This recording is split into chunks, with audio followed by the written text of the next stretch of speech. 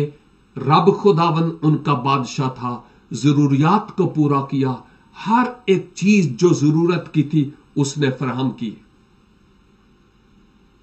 اور اس کے بعد قضات کا زمانہ آیا جب قاضی انصاف کرتے اور حکمرانی کرتے تھے.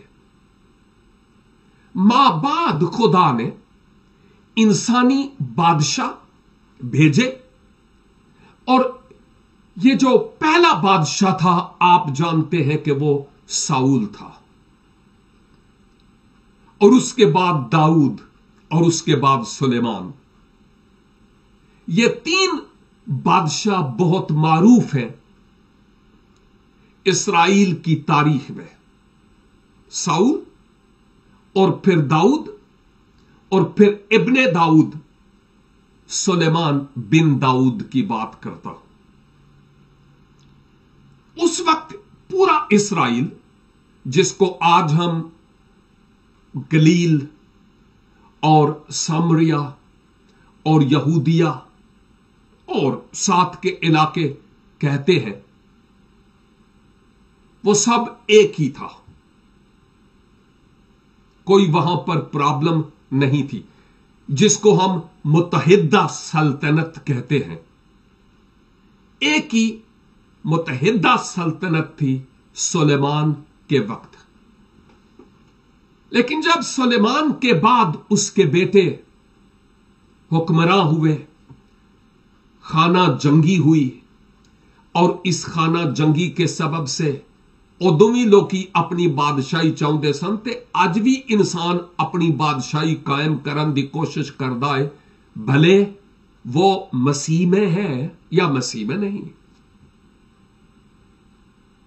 سمجھ رہے ہیں آپ؟ اور پھر اس وقت ایسی خانہ جنگی شروع ہوئی جس کے سبب سے اسرائیل کی سلطنت 2 حصوں میں منقسم ہو گئی. تو ایک تو شمالی سلطنت بن گئی, نادرن کنگڈم, اور پھر ایک جنوبی سلطنت جس کو ہم یہودا کہتے ہیں. تو اسرائیل اور یہودا, اسرائیل اور یہودا. اب ہمیں یہ بات واضح ہو گئی ہے کہ جب ہم اسرائیل کی حکومت اور یہودا کی سلطنت اور اسرائیل کی مملکت کی بات کرتے ہیں تو یہ کب سے یہ بگاڑ پڑا اور کیوں پڑا اور کیسے پڑا, یہ باتیں اور کلیئر ہوتی چلی جا رہی ہوں گی. میری سمجھ میں بھی بہت ساری باتیں نئی تھیں اور ہیں, شاید آپ کے لیے بھی ایسا ہی ہو. اب جو شمالی سلطنت تھی وہ 209 سال تک رہی, 209 years. اسرائیل کی سلطنت کی بات کرتا ہوں. شمالی سلطنت، اور اس وقت تک یہ سلطنت رہی 209 سال تک، جب تک اسور نے آ کر اسرائیل کی سلطنت پر دھاوا نہیں بولا اور ان کو اسور اسیر کر کے لے نہیں گیا۔ اور اس کے بعد کیا ہوتا ہے؟ جنوبی سلطنت کی باری آتی ہے، اور 325 سال تک یہ جو جنوبی سلطنت تھی یہودا کی، یہ رہی جب تک کہ نبوکدنضر نے آ کر یروشلیم کی اینٹ سے اینٹ نہ بجا دی۔ اس وقت تک یہ وہاں پر قائم رہے، بعد میں یہ سب کچھ خرد برد ہو گیا۔ یہودا کی اسیری یہ پہلی بار نہیں تھی بذریعہ نبوکدنضر، اس سے پہلے بھی ایک بار اسیری ہوئی بابل کے ذریعہ سے، اس کے بعد دوسری اسیری ہوئی بابل کے ذریعہ سے، اور پھر تقریباً 25 برس کے بعد یہ ایک تیسری اسیری ہوئی جب یروشلیم کو فتح کر لیا گیا۔ اور نبوکدنضر نے یہاں پر یروشلیم پر اپنی حکمرانی قائم کرنے کی کوشش کی، لیکن تاریخ بتاتی ہے کہ اگرچہ وہ اسٹیبلشمنٹ کا کام یہاں پر کر تو رہا تھا، لیکن اس کو واپس جانا پڑا۔ اس کا ریزن یہ تھا کہ اس کا باپ مر گیا تھا، اور پھر یروشلیم سے بابل تک تقریباً 500 میل کا فاصلہ 2 ہفتوں میں اس نے طے کیا، اور پھر یہویاکیم کو اس نے بادشاہ کے طور پر وہاں پر مقرر کیا۔ ہم اس کی بھی تفسیر بعد میں دیکھیں گے، لیکن ساتھ ہی ساتھ جو نبوکدنضر ہے، اگرچہ میں دانییل کے بارے میں بھی بتاؤں گا اور دانییل کے ساتھیوں کے اصل ناموں کے بارے میں بھی ذرا سا ٹچ گزرے ہفتے دیا تھا، اور ان چاروں کے نام 3 دوست اور ایک دانییل جو بتوں کے نام کی مناسبت سے رکھے گئے تھے، وہ کیا نام تھے؟ اور ابھی جب نبوکدنضر کی بات کرتے ہیں تو اصل میں یہ ایک بابلی دیوتا تھا، کیونکہ نبوکدنضر کی جب ہم بات کرتے ہیں تو اس کے معنی نبو تو دیوتا تھا، تو کدنضر نبوکدنضر کہ اس کا مطلب یہ ہے جو نبو ہے، جو دیوتا ہے، جو تاج کی حفاظت کرتا ہے۔ نبوکدنضر وہ دیوتا نبو جو تاج کی حفاظت کرتا ہے۔ اب یکے بعد دیگرے اسیران اسرائیل اور یہودا، ہم یہودا کی بات زیادہ کرتے ہیں کہ اب ان کی واپسی ہونا شروع ہوئی ہے۔ یہ واپسی کب ہوئی؟ کس کس کے ذریعہ سے ہوئی؟ 3 مختلف قافلے 3 مختلف اوقات میں واپس لوٹتے ہیں۔ وہ کون تھے جو ان قافلوں کی قیادت کرتے تھے، اور انہوں نے آ کر یروشلیم میں کس طرح سے آباد کاری کی؟ آج وقت اجازت نہیں دیتا کہ میں مزید آگے بڑھوں۔ ہم دانییل کی کتاب کے تعارف پر بات کر رہے ہیں، اور ایک بار اور خداوند نے چاہا تو نیکسٹ ٹائم میں اس کے تعارف کے تیسرے اور آخری پارٹ پر بات کروں گا، اور پھر اس کے بعد ہم پہلے باب کی پہلی آیت سے آغاز کریں گے۔ دیکھیے، پس منظر جب پتہ چل جائے نا تو پھر زیادہ آسانی ہوتی ہے باتوں کے سمجھنے میں۔ اگر مجھے کوئی سیل فون پہ میسج کرے اور کہے کہ میرا نام مائیکل ہے جی، ٹھیک ہے، آپ کا نام مائیکل ہوگا جی، لیکن یہ کافی نہیں ہے۔ مائیکل بھائی، آپ کو اپنے بارے میں بتانا چاہیے کہ میں کون ہوں، کہاں سے ہوں، کیا کرتا ہوں، اور کیا کے لیے میں آپ کو فون کر رہا ہوں۔ ہاں، دانییل کی کتاب کے جاننے کے لیے ضروری ہے کہ اس کے پس منظر میں کیا ہے اس کو جاننا، تاکہ ہم ایزیلی اس کے بعد کی باتوں کو سمجھنے والے ہو سکیں۔ اور میرے عزیز بھائیوں اور بہنوں، آئیں آج کے اس تعارفی سلسلے کے مطابق ہم اپنے خداوند خدا کے نام کو جلال دیں، بھلے پورب میں ہوں یا پچھم میں ہوں، مشرق میں ہوں یا مغرب میں ہوں، کمپرومائز اور سمجھوتا نہ کریں۔ خداوند خدا کی آنکھیں ساری دھرتی پر گھومتی ہیں، میری ذات کی بابت اور آپ کی ذات کی بابت سب کچھ دیکھتی ہیں، اور وہ عالم کل ہے۔ آئیں ہم اپنے آپ کو خداوند کے سپرد کریں، وہی بچانے والا ہے اور انسان کی مملکت پر حکمرانی کرتا ہے۔ ہم دعا کریں۔ اے قادر مطلق آسمانی باپ، دل کی اتھاہ گہرائیوں سے ممنون ہوں آپ کے اس زندگی بخش کلام کے لیے۔ فضل بخشیے کہ اس کلام کے مطابق خواہ ہم کہاں ہی کیوں نہ ہوں، اپنے ایمان پر قائم رہنے والے ہوں اور اپنے دشمن ابلیس کے خلاف پاک روح کی قدرت سے جنگ لڑنے والے ہوں۔ اور ہم جانتے ہیں کہ فتح یسوع کے نام میں ہماری ہے۔ پس اے خداوند، ممکن کیجئے ہمارا دل آپ کے دل کے ساتھ دھڑکنے والا ہو، اور آپ کی فرما برداری میں ہم اپنی زندگی بسر کرتے چلے جائیں۔